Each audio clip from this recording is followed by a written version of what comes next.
राखी कलाई हो। हम नहीं तोहर कौनो ता भाई हो। काहे से कर भैया, रुको ना, हमरा के रखिए बांधे दा।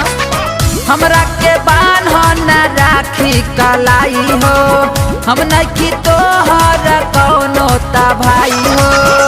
हमारा से रहतानी दूरवानू हो। किया हो भैया कैसे भइल पागल, अइल घरवा से भागल तू ससुरवानू हो।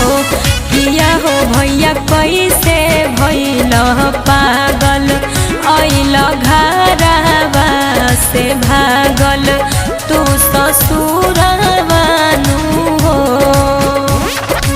ए भैया तू पागल कैसे हो गइल भैया?